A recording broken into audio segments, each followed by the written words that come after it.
চলো ফিরে যাই। লালে লাল হয়ে গেছি।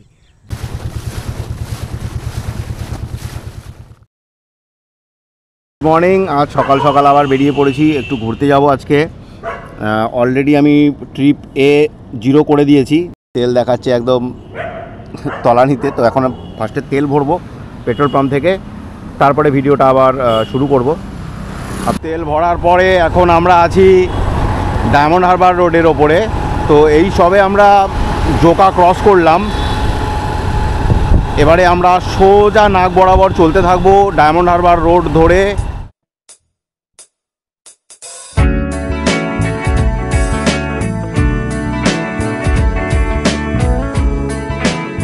আমরা আমতলা ক্রস করলাম, রাস্তায় প্রচুর পুলিশ, কোনো জ্যাম নেই, পুরোটাই গঙ্গাসাগরের জন্য। All credits goes to Gangasagar. Amtala পেরোতে এই সময় মোটামুটি 15 মিনিট তো জ্যামে দাঁড়াতেই হয় নর্মালি, অ্যাজ পার আমার এক্সপিরিয়েন্স থেকে বলছি। কিন্তু পুরো ফাঁকা, একদম ফাঁকায় চলে এলাম, এতটাই ফাঁকা যে মানে কোনো গাড়ি দাঁড়িয়ে পর্যন্ত নেই। চারিদিকে খালি পোস্টার, এদিকে পোস্টার ওদিকে পোস্টার, মানে পোস্টারে পোস্টারে ছয়লাভ করে দিয়ে গঙ্গাসাগর গঙ্গাসাগর গঙ্গাসাগর।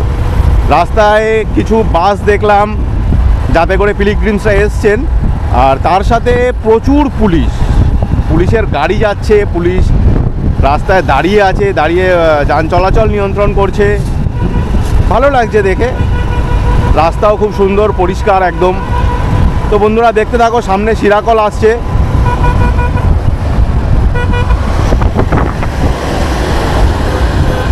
এনারা গঙ্গাসাগরে আছে, এনারা কিন্তু পিকনিকে যাচ্ছে বেলুন লাগিয়ে, সুন্দর লাগছে দেখতে। শিরাকল পার করে আমরা বাদিকে যে উস্থি রোড আছে, তো এখন আমরা উস্থি রোডটা ধরবো। আমরা ডায়মন্ড হারবারটাকে পুরো কাট করে দেবো। ডায়মন্ড হারবার দিয়ে যেতে গেলে অনেকটা ঘুরে যেতে হবে, তো ডায়মন্ড হারবারে আমরা যাচ্ছি না, আমরা বাদিক নিয়ে নেবো। এখন আমরা রয়েছি উস্থি রোডের ওপরে। উস্থি রোডের মানে কি বলবো, এতটাই সুন্দর লাগছে উস্থি রোড। গঙ্গাসাগরের জন্য এত সুন্দর রাস্তা বানিয়েছে কিনা আমি জানি না, আমি তো অনেক দিন আসিনি এই দিকে, কিন্তু যাই হোক হোয়াট এভার, রাস্তাটা খুব সুন্দর লাগছে, সুন্দর দুদিক থেকে সুন্দর লাইনিং করা রয়েছে, মিডিল দিয়ে লাইনিং, পরিষ্কার চকচকে রাস্তা।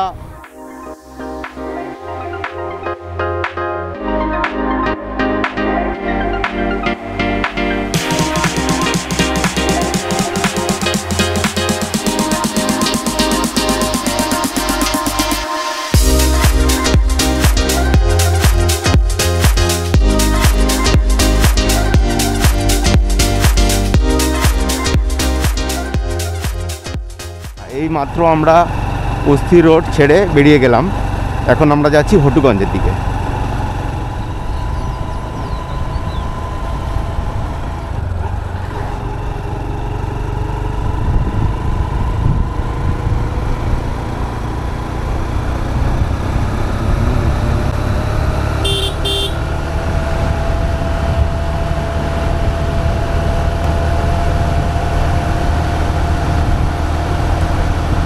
গাছ থেকে খেজুরের রস পেরে এখানে গুড় জাল দেওয়া হচ্ছে। ভেতরে আগুন জ্বলছে, গুড় জাল হচ্ছে পুরো। 1 লিটার গুড় নিলাম মাত্র 100 টাকায়, পুরো গরম, হাত দিয়ে ধরে পুরো একদম গরম লাগছে। এটা হচ্ছে হটুগঞ্জের মোড়। সেই হটুগঞ্জের মোড় থেকে আমরা পুনরায় ডায়মন্ড হারবার রোডে উঠে গেলাম। এদিক থেকে হচ্ছে ডায়মন্ড হারবার রোড আসছে, ডায়মন্ড হারবারকে আমরা কাট করে অলরেডি চলে এসেছি। প্রচুর খিদে পেয়েছিল, তো আমরা ব্রেকফাস্ট করে নিলাম। ব্রেকফাস্ট করার পর এখন আমরা এই সবে মাত্র কুলপি ক্রস করলাম। এখন আমরা NH-12-এর ওপরে আছি। কুলপি ক্রস করে এখনও এখান থেকে দেখাচ্ছে আমাদের ডেস্টিনেশন 1 ঘন্টা 20 মিনিট, 58 কিলোমিটার। দ্বীপ এখান থেকে 3.5 কিলোমিটার, বকখালি 43, গঙ্গাসাগর 36। গঙ্গাসাগর যেতে গেলে আপনাকে আরও সামনে থেকে আগে থেকে ডান দিক যেতে হবে। গঙ্গাসাগরের রাস্তা দেখুন ডান দিকে চলে যাচ্ছে, এখান থেকে রাইট টার্ন নিলে হচ্ছে আপনি চলে যাবেন গঙ্গাসাগর। এদিকে সোজা যাচ্ছে হচ্ছে গঙ্গাসাগর, দেখুন ওখানে গেট করা আছে। গঙ্গাসাগরের দিকে যাচ্ছি না, আমরা যাচ্ছি বকখালির দিকে, কিন্তু আমরা বকখালিও যাব না। বকখালি থেকে অনেক আগে 10 মাইল বাজার থেকে আমরা ঢুকে যাব বাদিকে লেফটে, ওখান থেকে একটা নতুন অফবিট জায়গায় আমরা যাচ্ছি। জায়গাটার নাম হচ্ছে হরিপুর সি বিচ। তো চলুন বন্ধুরা, আপনাদেরকে হরিপুর সি বিচ দেখাবো আজকে। আমরা কীরকম ঘুরলাম, কোথায় থাকলাম, কি খাওয়া দাওয়া করলাম, সব কিছু আপনাদেরকে দেখাবো। গঙ্গাসাগরের জন্য এত পুলিশ দিয়েছে রাস্তায় যে রাস্তায় কোথাও কোনো জ্যামই নেই। কাকদ্বীপে জাস্ট সিগনালে দাঁড়ালাম, খুব বেশি হলে 30 থেকে 35 সেকেন্ড, মানে পুরো রাস্তা ফাঁকা, একদম পুরো ক্লিয়ার রাস্তা। কাকদ্বীপ থেকে এখনও আমাদের লোকেশান 33 কিলোমিটার দেখাচ্ছে, এখনও লাগবে আমাদের সময় 50 মিনিটের কাছাকাছি।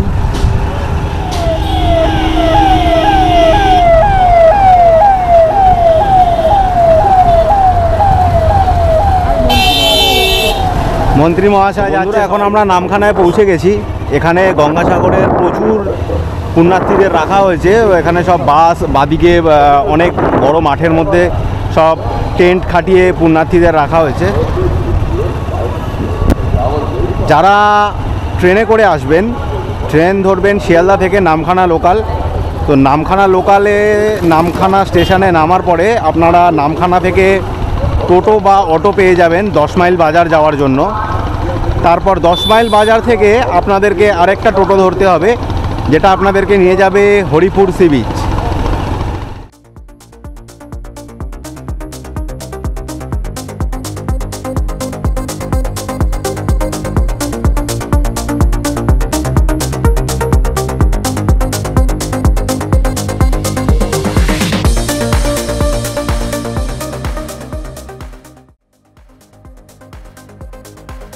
স্পটটায় আসতে গেলে আপনাদেরকে কোনো সাগর পেরোতে হবে না, শুধু পেরোতে হবে একটা নদী। তাও এই ব্রিজের মাধ্যমে আপনারা নদীটা পেরিয়ে যেতে পারবেন। কোনো ভেসেল ধরতে হবে না, কোনো নৌকা ধরতে হবে না, কিচ্ছু করতে হবে না, আপনারা সোজা চলে আসতে পারবেন হরিপুর সি বিচ।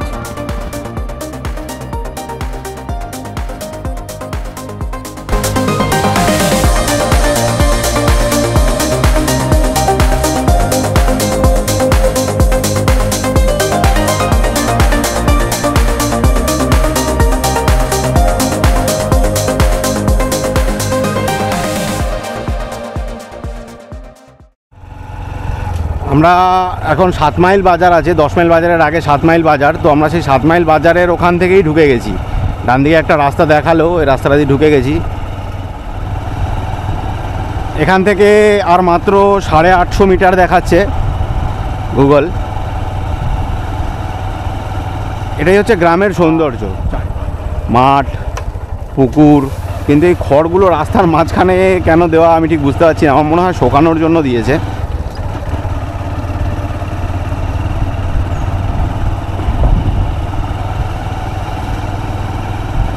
অবশেষে আমরা চলে এসেছি নিউ ভোরের আলো হোমস্টের একদম কাছাকাছি। সামনে এগোতে থাকি, কিন্তু গাড়ি আপনাদের 4 হুইলার যদি থাকে তাহলে কিন্তু এই রাস্তায় আমার মনে হয় না ঢুকবে বলে। একদম মাপে মাপে, না ঢোকানোটাই ভালো। তো সামনে ওখানে একটা মাঠ আছে, আপনারা গাড়ি ওখানে পার্কিং করতে পারবেন।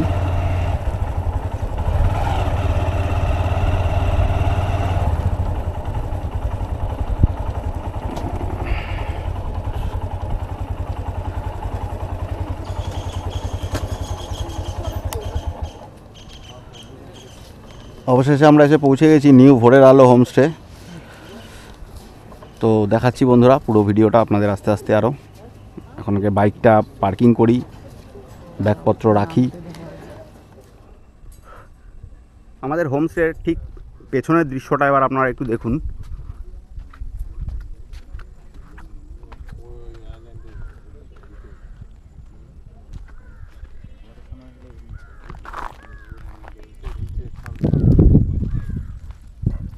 $1150 টাকার মধ্যে আরও একটা দারুণ অফার আছে, যেটা আমি আপনাদেরকে এখনও পর্যন্ত বলিনি।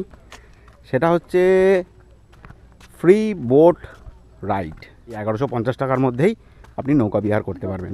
নৌকা বিহারের নৌকা চলে এসেছে, আমরা এখন নৌকায় উঠব। চারিদিকের সৌন্দর্যটা আপনারা শুধু একটু দেখে নিন।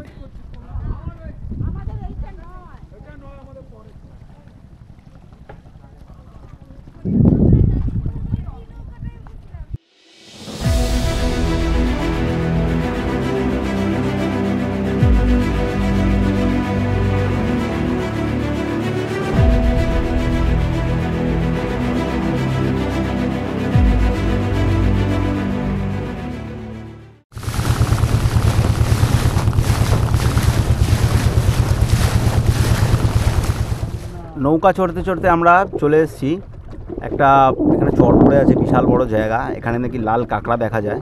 তো আমরাও লাল কাঁকড়া দেখার লোভেই এখানে এসেছি। অসাধারণ সুন্দর জায়গা, জাস্ট এনজয় করুন জায়গাটা। মানে চারিদিকে জল, অথই জল, তার মাঝখানে একটা চর, সেই চরে আমাদের নৌকা দাঁড়িয়েছে। আমরা এখন চরে ঘুরবো, পুরো চরটা আপনাদেরকে দেখাবো। কিন্তু লাল কাঁকড়া তো এখন অবধি লথিয়ান দ্বীপের ডোবা চড়াই উঠেছি। লথিয়ান দ্বীপ,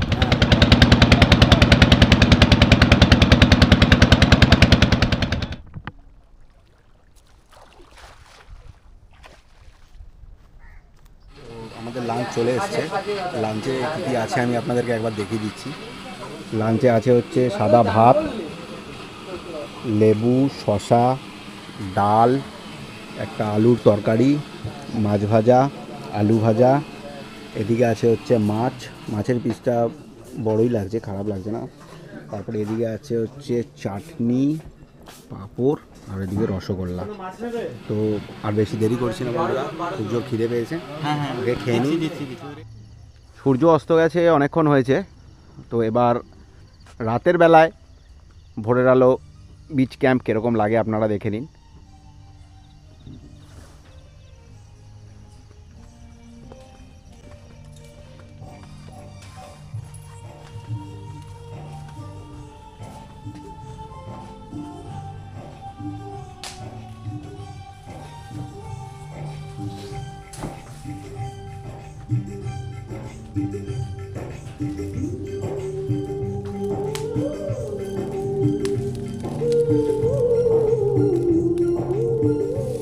বারবিকিউ অলমোস্ট রেডি, এবার শুধু জিভে চেখে দেখার পালা, কীরকম হয়েছে আমি আপনাদেরকে জানাবো। চিকেন বারবিকিউ কেমন হয়েছে একটু খেয়ে দেখো।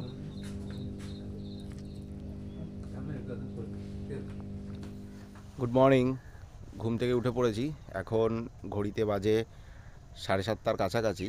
তো এবারে আমরা যাব নৌকা বিহারে। সকালবেলায় আমি কালকে রিকোয়েস্ট করে রেখেছিলাম অলরেডি যে আমাদেরকে সকালবেলাতেও একবার নিয়ে যেতে হবে, কারণ কালকে আমরা লাল কাঁকড়া দেখতে পাইনি। কিন্তু ওনারা বলছে যে এখনও একটু দেরি হবে, কারণ এখানে এত কুয়াশা কিছুই দেখা যাচ্ছে না। দেখুন প্রচণ্ড কুয়াশা, এখানে কিছু দেখা যাচ্ছে না। তো ওনারা বললো আরেকটু ওয়েট করতে, আরেকটু সূর্যটা ভালো করে উঠুক, তারপরে আমরা বেরোবো। এইটার নাম হচ্ছে হরিপুর, কিন্তু এর নামটা হচ্ছে লালগঞ্জ। লালের রক্তে লালে লাল হয়ে গেছে। জোরদার জমিদারকে খেলার জন্য ওই সব আন্দোলন করে তুলেছে আর কি। দিয়ে মানে ওই তেভাগা আন্দোলন আপনি যেটা তেভাগা বলছিলেন, আন্দোলনের যে লাল পতাকা নিয়ে একটা আন্দোলন হয়েছিল জমিদার জোরদারের বিরুদ্ধে, সেটা থেকে লালগঞ্জ বলে নামটা হয়ে যায়, কিন্তু অ্যাকচুয়ালি নাম হচ্ছে কি হরিপুর। কোন দিকে যাবো দাদা এখন আমরা? আমরা এই দু সাইডে ম্যানগ্রোভ খাঁড়ির মধ্যে যাব। ওখান থেকে খাঁড়ি থেকে রিটার্ন এসে লালগঞ্জ সি বিচ আছে, ওখানে লাল কাঁকড়া দেখতে পাবো।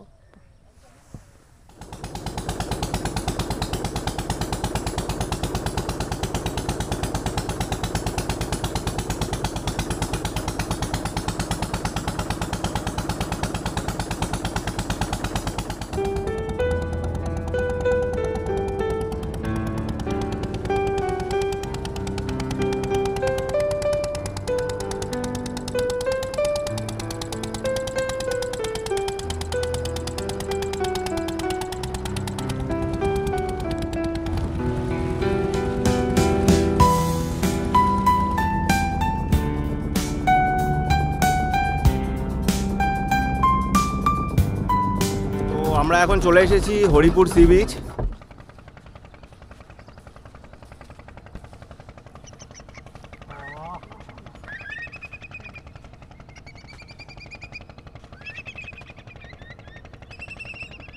লাল কাঁকড়ার বিচে এসে আমরা পৌঁছেছি। আমরা হেঁটে হেঁটে যাচ্ছি ওদিকটা লাল কাঁকড়া দেখার জন্য। খুবই সুন্দর জায়গা। এই সুন্দর জায়গা যদি আপনাদেরকে উপভোগ করতে হয় তাহলে আপনাদেরকে অবশ্যই ভোরের আলো বিচ ক্যাম্পে আসতে হবে। ছোট নৌকা করে মাছ ধরে এনেছে জেলে দাদারা। তো এই মাছ চলে যাচ্ছে শুটকি মাছের আড়তে। মাছ ধরে আনার পর এখানে ঝাড়াই বাছাইয়ের কাজ চলছে। মাছ শুকিয়ে যাওয়ার পর এখানে বস্তায় প্যাকিং করা হচ্ছে, বস্তা এখানে রাখা হয়েছে। মানুষের ঘন যাতায়াতের কারণে লাল কাঁকড়া একদমই দেখাই যাচ্ছে না। গর্তগুলো আমি আপনাদেরকে দেখাতে পারি। এখানে পুরো সারি দিয়ে লাইন দিয়ে পুরো গর্ত ভর্তি। অসাধারণ সুন্দর জায়গা। এত ঘন ঝাউবন আমি তো আগে কোথাও দেখিনি এখনো পর্যন্ত। অসম্ভব সুন্দর লাগছে, আমার তো দারুণ লাগছে।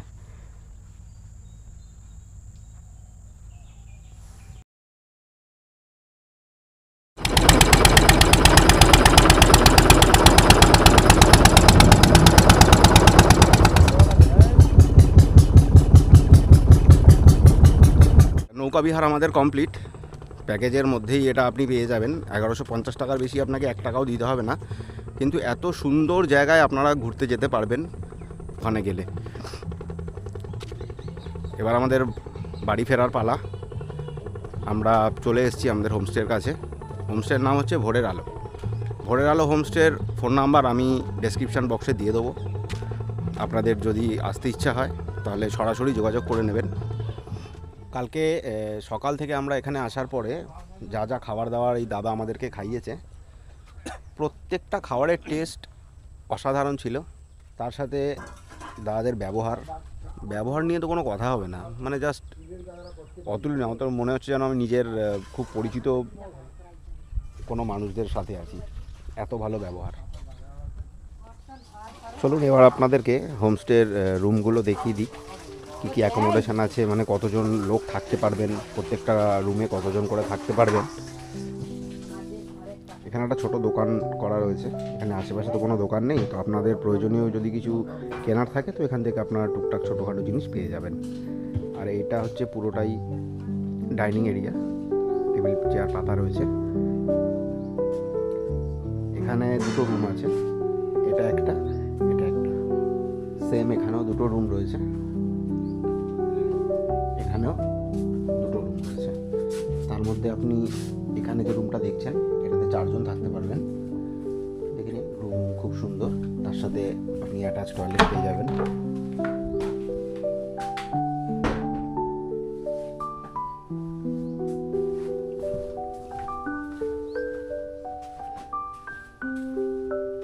এই রুমটায় থাকতে পারবেন টোটাল 8 জন।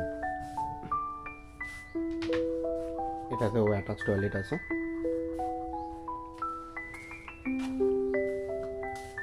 এটাও একটা বড় রুম, এটা অনেক বড় রুমটা। এটা 3টে আছে, এটা আপনারা থাকতে পারবেন টোটাল 12 জন। রুমটা আপনাদেরকে দেখিয়ে দিই ভালো করে।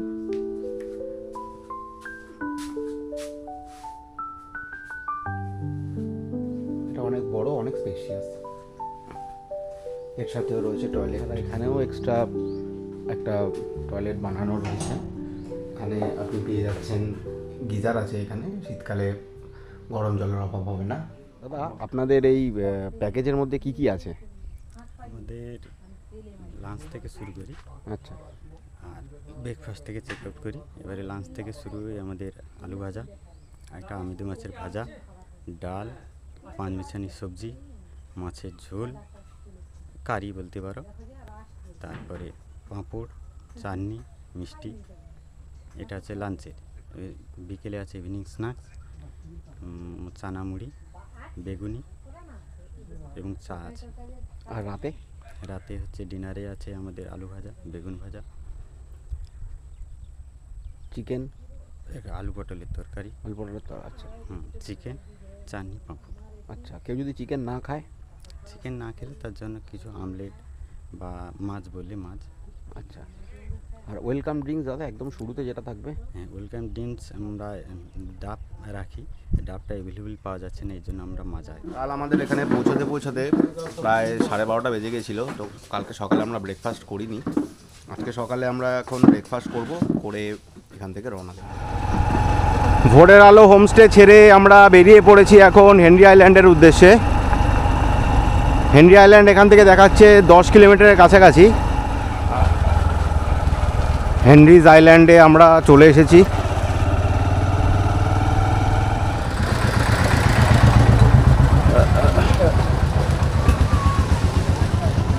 দুজনের 30 টাকা, তাই তো? দুজনের 30 টাকা আর গাড়ির সব মিলিয়ে।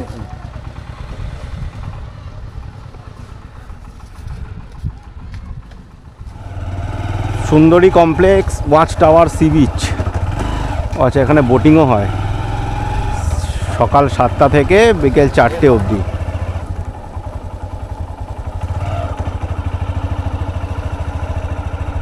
Mangrove guest house.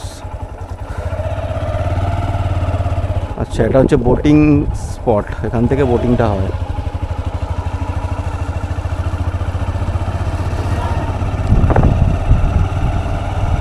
এটা গভর্নমেন্ট অফ ওয়েস্ট বেঙ্গলের। থাকার জায়গাগুলো খুবই সুন্দর।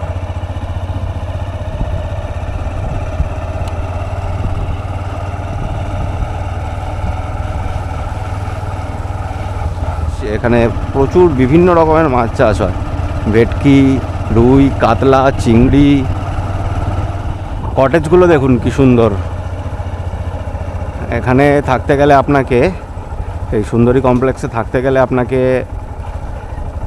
বুকিং করে আসতে হবে গভর্নমেন্ট অফ ওয়েস্ট বেঙ্গলের ট্যুরিস্ট ডিপার্টমেন্টের থেকে। এদিকে রয়েছে অফিস, আর আমরা চলে যাচ্ছি সোজা সি বিচের দিকে।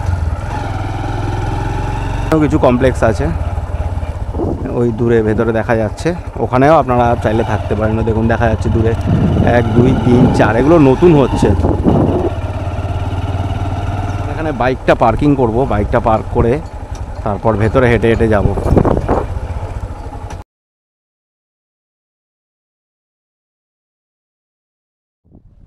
এখন ভাটার সময়, তাই একদমই জল নেই।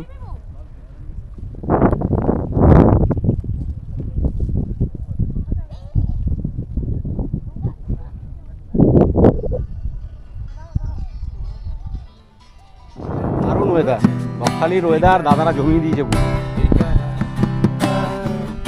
আরো একবার চলো ফিরে যাই, পাহাড়ের ওই বুকেতে দাঁড়াই, আকাশের হাত ছানিতে সারা দিই, কি হবে না। হেনরি আইল্যান্ডকে বিদায় জানিয়ে এখন আমাদের বাড়ি ফেরার পালা। ঘড়ির কাঁটায় এখন 12:35। চ্যানেলটা যদি ভালো লাগে তাহলে আপনারা চ্যানেলটা সাবস্ক্রাইব করে আমার পাশে থাকবেন, লাইক করবেন, আর ভিডিওয়ে কোথায় কি ভুল করলাম সেটা আমাকে কমেন্টে জানাবেন। এছাড়া তার সাথে ভিডিওটা আপনাদের কেমন লাগলো সেটাও কমেন্টে জানাবেন। দেখা হবে নতুন কোনো ভিডিওয়ে। আজকের মতো ভিডিওটা এখানেই শেষ করছি। ভিডিওটা অনেকটা লেন্দি হয়ে গেল, আপনারা যারা শেষ পর্যন্ত দেখেছেন তাদেরকে অসংখ্য ধন্যবাদ।